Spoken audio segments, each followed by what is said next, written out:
Welcome to another edition of Mondays with Mike. I'm Fox 26 Chief Meteorologist Mike Iscovitz. Glad to be with you today. It's December the 2nd. Can't believe what Christmas is, 23 days away. Can't believe it. Hope you had a great Thanksgiving Thursday and a great extended weekend. The weather turned out to be pretty nice, I would say, for the most part. Once we got past some of the showers that were around on Thursday. Now our attention turns to a couple of things. First of all, colder weather headed our way, some wintry weather headed toward our general part of the country, the end of hurricane season, which we'll go over here in a minute, and then what we're looking at right here, which is heavy lake effect snow that's hitting western New York and Pennsylvania and Michigan, among other spots. This is the midday Monday view from a town called Salamanca, New York. I've never been to that part of the country, but this is to the south of Buffalo. If you were watching football over the weekend, the Bills just trounced the 49ers. I don't know what happened to the 49ers recently, but the Bills played great in a snowstorm. They had to get volunteers to come in before the game and shovel snow out of the bleacher, out of the stands, out of the seats, because otherwise they wouldn't have been able to, have anywhere to sit down or watch the game. It was pretty incredible. But anyway, this is the same system, and it's going to stay this way probably for the rest of the week, even getting worse, potentially in some spots by the late part of the week. In fact, there's a snowplow going by right now. So this is what's happening up in the Great Lakes area of the United States, and you may be wondering, I keep hearing lake effect snow, lake effect snow. What in the world is lake effect snow? What is it? Who came up with this? Well, we're going to talk about it right now. We'll go into detail about exactly why lake effect snow is different from just regular snow and why it is very often the heaviest kind of snow that many of these places will ever get. Record-setting snow, in fact. So let's head over to the weather computer and talk about it. Right, so here we are. I've moved from over there to over here because I can access our weather graphic system, and I want to take you on a little tour of some of the areas that are under lake effect snow warnings and that have gotten a lot of snow or will get a lot of snow, and also to talk about, what in the world this is, regular snow versus lake effect snow versus this other effect, which we call orographic lift or graphic snow, which happens in mountainous areas. And here's the one thing that may be an interesting question to you, because it came up with me too. Do we get lake effect snow here? We'll talk about that. Could we get lake effect snow here? And we'll talk about why or why not we could get that here. So I want to begin here with a little tour around the country, because we have lots and lots of cameras set up that we have access to around the country. So let's check this out. And the first place we're looking at is Cleveland, Ohio, home of the Cleveland Browns and my favorite player, Jameis Winston. And they're under a lake effect snow warning because they are right on Lake Erie, which we'll look at here in just a moment. So there's been snow flurries flying here through the morning. So let's check out a couple other areas, because some of these actually look pretty cool. So here we are. This is Buffalo. And here, let me play this out for you. Which this actually looks pretty nice, honestly. This is going to change here in just a second. Here's Buffalo. It actually looks really nice. This particular view doesn't really look that bad at all. A lot of the heavy snow fell to the south of that city, so not so bad there. This one, a different story. This is the one that I showed you earlier from this town, Salamanca, New York, or it might be Salamanca. There's regional pronunciations, like in Texas, we would say Salamanca. This is one of the areas that's under a lake effect snow band, and I'll show you in a minute on the radar what I mean by band, but it's sort of like what happens around here when we have training thunderstorms or training downpours, where we can have some street flooding and localized flooding. And that's exactly the type of situation that's happening here, where this area is just under a snow band. Now, there have been snow plows, because I've been watching this camera earlier this morning, and there have been snow plows periodically going along and keeping this particular road open so people are able to drive on it. Okay, so that's western New York. Now let me take you down here to Erie, Pennsylvania. This is one of the areas that's also been hard hit. And let's take a look at this. Some of these look actually pretty cool. All right, so check this out. This is the airport. This is the Erie International Airport. And I suspect it's international because it's like across the lake from Canada. So if it flies to Canada, that makes it international. It's not a big airport. But you'll see here, bottom of your screen, hopefully you can see this, how high the snow is. So there are some cars there. It looks like, well, there's a white SUV and then there's a white sedan. It actually looks like maybe a town car or a Continental or something you don't see many of anymore. And then this guard gate in the front, which looks like it's to a parking lot. Well, there's a guy there. Look at that. And you'll see the snow is, maybe 3 feet up or 4 feet up, at least on that one side of the wall, the back side of that parking lot. And then obviously across the street there from the airport, there's a lot of snow on the roofs there. And people are, though, driving on the road. I mean, they know what they're doing, right? If we had snow like that here, forget about it. But, they ice the roads and they have snow plows and things like that. So this is one of the prettier pictures that I've seen. This is another pretty cool one here as we take a look at this spot, which is called, Gerald, Pennsylvania. So look, that car is driving along. He's got ice all over his car. That guy must have just pulled out. Didn't have time to defrost anything yet. There's an electric truck that's going by, it looks like, to maybe make some repairs. Maybe that's a logging truck. I don't know. Maybe he's up to something. By the way, also notice the gas up there is expensive. It's over $3 a gallon. So anyway, this is one of the other cool spots that I've been monitoring for you. Let's see what else is out there, because some of these actually are really pretty, like a winter wonderland kind of thing. But this area also is right on Lake Erie, so it's one of the areas that's been stuck under a snow band, excuse me. This is, let's see, here's a view from, I think we're back in western New York here. Let's check this out. So this is, oh no, this is still in Pennsylvania. This is Warren, Pennsylvania. Mountains there, looking pretty nice. And let's see if I can find another cool view here. I wish I had one from Michigan to show you. I don't think that I do. At least I don't have any snowy spots in Michigan. That one doesn't look very nice. This one, that's pretty. Manistee, Michigan? Or is it Manistee, Michigan? I don't know. I'd have to ask DeLon Dillard, our anchor, who is from Michigan. Or, that's pretty, isn't it? That's not really snowy at all. That actually looks pretty nice. Let's check up here around Traverse City. It looks like they're getting some snow. Here is, ooh, check this out.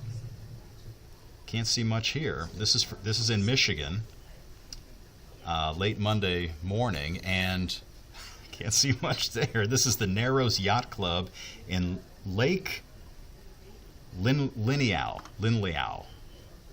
Michigan. And let's see, I won't bore you with any more of these, but some of these are pretty cool looking. Let's go to Traverse City, Michigan, and this is the last one that I'll bore you with. But here we go. So this is Traverse City, Michigan. This is actually the studio of a TV station called WPBN. And that's a lot of snow. So you see their Old Glory kind of flapping in the breeze, and they got the snow coming down. And this, again, is not too far away from some of the snow that's coming off of Lake Superior. Or no, I'm sorry, the top of Lake Michigan. The upper portion of Lake Michigan is what's affecting this. So anyway, so that's what's going on with that. I thought it was pretty cool to look at. Now let's talk about lake effect snow and what causes it, what makes it special, why it's different from regular snow. So here's the setup.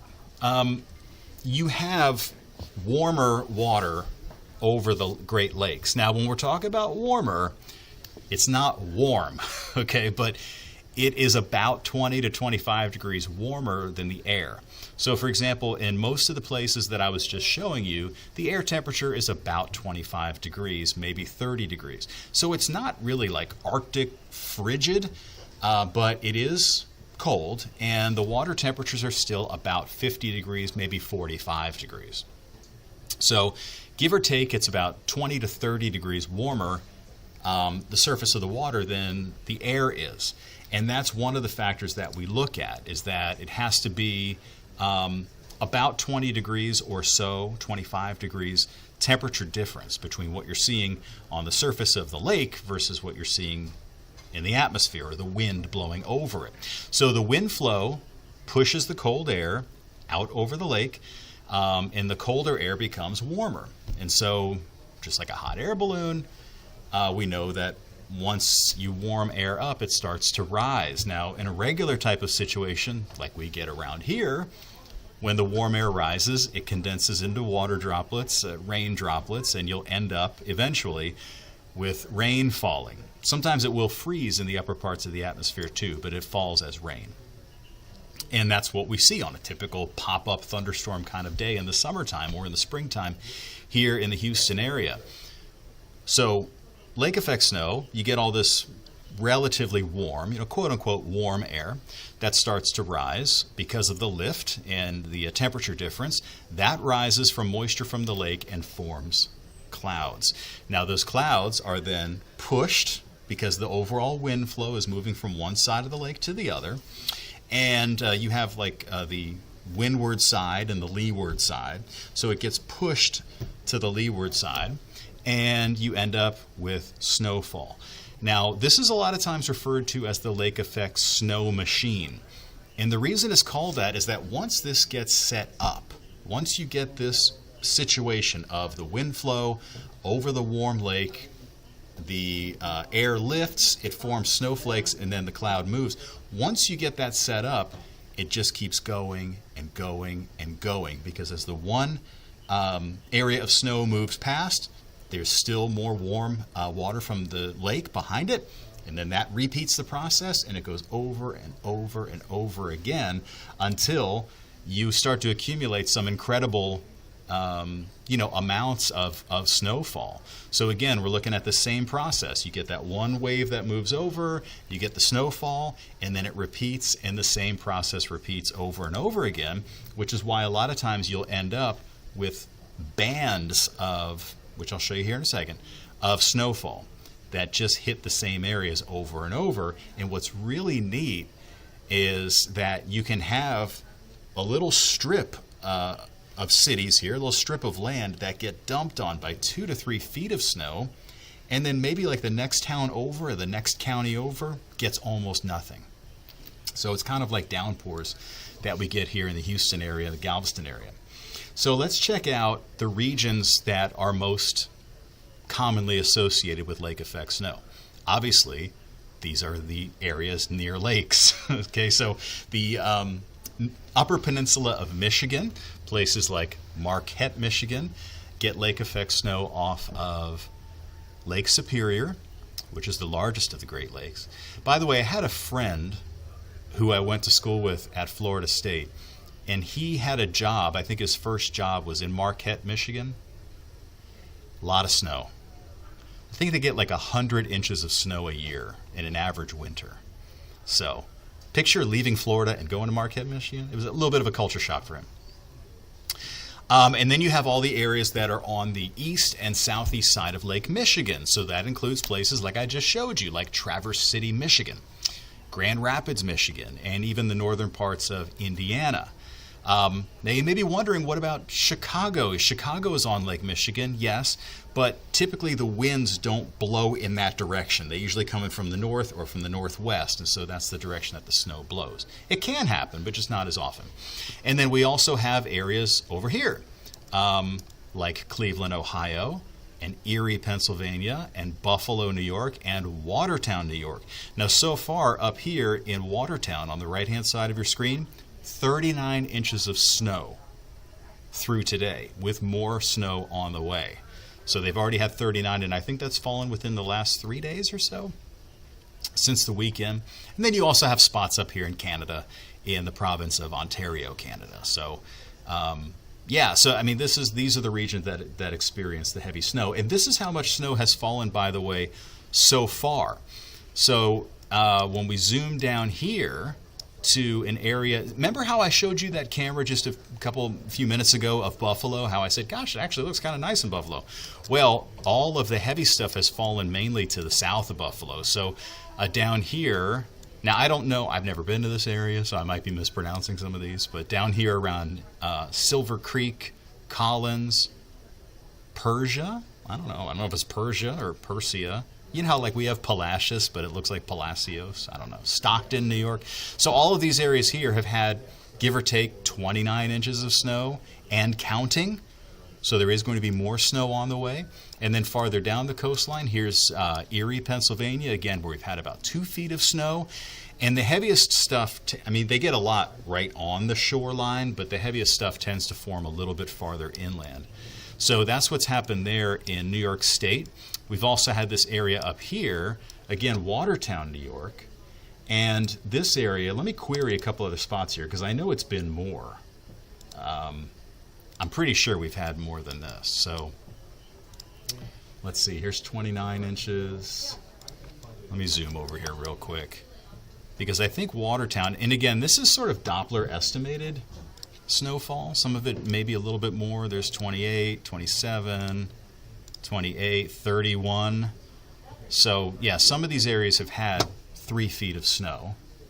Let me go ahead and delete these because that's distracting.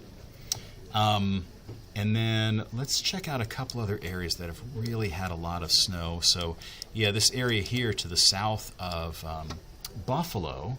Let's go ahead and query this. By query, I mean I put my cursor on it and ask the computer how much has fallen. So yeah, 29, 31, 30. So a lot of snow obviously has fallen there as well.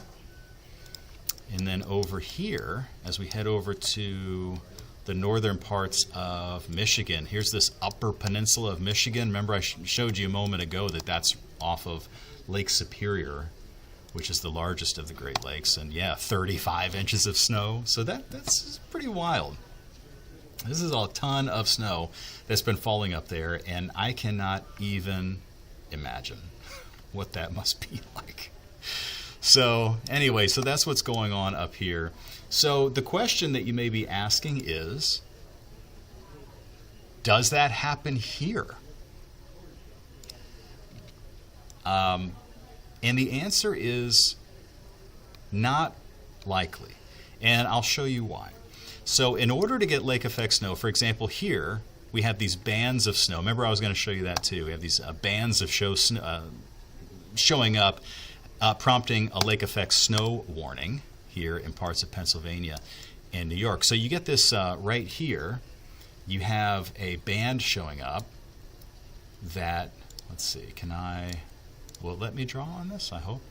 So you have like right here, you see that? How the wind is blowing in like this.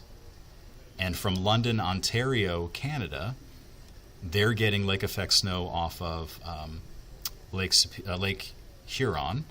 And then also here in Pennsylvania, they're getting these bands of snow. So this is like training. This area here is going to keep getting heavy snow over and over again.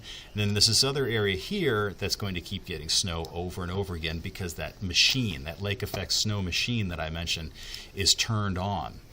And so let's find another area that might be seeing some bands developing here. So this is, again, that area Marquette, Michigan, where I want you to notice, though, this is really, really neat, that there's no snow here.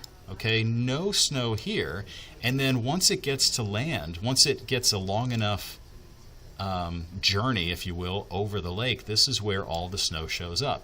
So this gets back to the point of, could we get lake effect snow here in Texas?